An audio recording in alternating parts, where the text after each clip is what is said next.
যারা JSS, UPDF, KNF কিছুদিন আগে আমাদের নেতা কাজী মুজিবুর রহমান মুজিব ভাইকে হুমকি দিয়েছে যে ওনার জন্য নাকি একটি স্নাইপার রাইফেলের বুলেট যথেষ্ট।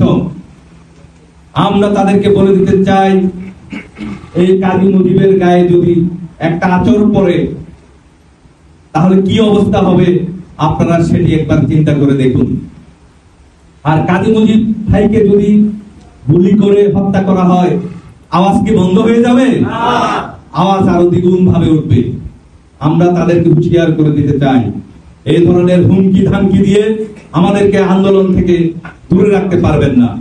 আমরা প্রতিনিয়ত জেএসএস, ইউপিডিএফ, কেএনএফ এর অবৈধ অস্ত্রের মুখে, তাদের হুমকির মুখে আমরা পাহাড়ের অস্তিত্ব রক্ষার্থে, বাংলাদেশের অখণ্ডতা রক্ষার্থে, সার্বভৌমত্ব রক্ষার্থে আমরা আমাদের জীবন বাজি রেখে আন্দোলন সংগ্রাম করে যাচ্ছি। আমরা কিন্তু বর্তমানে দেখতে পাচ্ছি কিছু কতিপয় জাতীয় দলের নেতা, তথাকথিত নেতা, ভাওতাবাজ নেতারা আমাদের নামে গুজব ছড়াচ্ছে, উল্টাপাল্টা কথা বলছে। আমরা তাদেরকে সতর্ক করে দিতে চাই, হুঁশিয়ার করে দিতে চাই, যেখানে আমরা অস্ত্রকে ভয় পাই না, যেখানে আমরা বুক ফুলিয়ে রাজনীতি করি, যেখানে আমরা বুক ফুলিয়ে আমার জাতির অস্তিত্ব রক্ষার আন্দোলন সংগ্রাম করি, সেখানে আপনার মতো নেতা আমাদের কাছে তুচ্ছ। তাই হুঁশিয়ার করে বলতে চাই, কথা বললে মুখে লাগাম দিয়ে কথা বলবেন। কোন গুজব ছড়িয়ে উল্টাপাল্টা যদি কথা বলেন, আপনাদেরকে আমরা জবাব দিতে, আপনাদেরকে কিভাবে জবাব দিতে হয় সেটিও আমাদের জানা আছে। আপনাদেরকে আমরা কোনো ছাড় দিব না।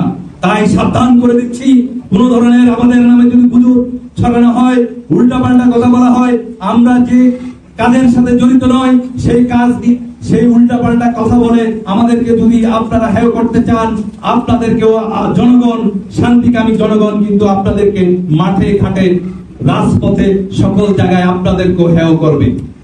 তাই সাবধান করে দিচ্ছি, আমরা যারা অস্তিত্ব রক্ষার আন্দোলনে শরীক রয়েছি, আমাদেরকে আপনারা আমাদের পাশে না থাকুন, অন্তত আমাদেরকে সাপোর্ট করুন, আমরা যাতে এই অস্তিত্ব রক্ষার আন্দোলন আরো বেগবান করতে পারি। তাতে আপনাদেরই লাভ। আমরা এখানে পৌরসভার মেয়র হব না, আমরা উপজেলার চেয়ারম্যান হতে যাব না, আমরা এখানে নির্বাচন করতে আসি নাই। আমরা আসছি আমাদের পায়ের নিচের মাটি রক্ষা করার জন্য। আপনি যে মাটিতে দাঁড়িয়ে আছেন, সেই মাটিকে রক্ষা করার জন্য আমরা আন্দোলন করছি, সংগ্রাম করছি। তাই আমাদেরকে নিয়ে আপনার কথা বলার আগে 100 বার ভাববেন আমরা কারা। সংগ্রামে উপস্থিতি, আপনাদেরকে আমি আবারও ধন্যবাদ জানাচ্ছি। আপনাদের দূর দূরান্ত থেকে এসেছেন, আমি আন্তরিকভাবে ধন্যবাদ জানাচ্ছি, মোবারকবাদ জানাচ্ছি। আপনারা আগামীতে এই যুব পরিষদের প্রত্যেকটি আন্দোলন সংগ্রামে আপনারা শরীক হবেন। আমাদের কেন্দ্রীয় চেয়ারম্যান নাগরিক পরিষদের কাজী মুজিবুর রহমান মুজিব ভাই, উনি যখনই ডাক দিবেন সেই ডাকে আপনারা শামিল হবেন। এই উদাত্ত আহ্বান জানিয়ে আমি আমার বক্তব্য এখানে শেষ করছি। আল্লাহ হাফেজ। আসসালামু আলাইকুম রহমতুল্লাহি ওয়া বারাকাতুহু।